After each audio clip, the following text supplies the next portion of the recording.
கிறிஸ்துவில் பிரியமானவர்களே, இந்த சமுதாயம் மீட்பு பெற வேண்டும் என்பதற்காக தன் உயிரையே தியாகம் செய்ய வந்த தியாகிக்கு எப்படிப்பட்ட மரியாதை கொடுக்கப்பட்டது என்பதைத்தான் இன்றைய நற்செய்தி வாசகத்தில் பார்க்கின்றோம்.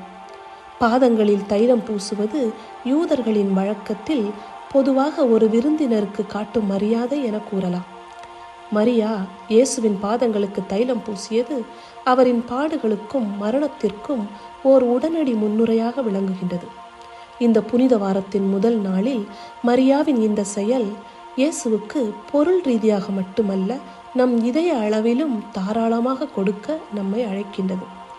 ஜெபத்தில் கூடுதல் நேரம் செலவிடுவது மற்றும் இயேசுவோடு அமைதியாக அமர்ந்து வணங்குவது போன்ற செயல்கள் அவருக்கு நாம் காட்டும் அன்பின் வெளிப்பாடுகளாகும்.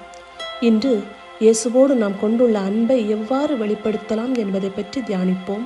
அன்பை வெளிப்படுத்துவோம்.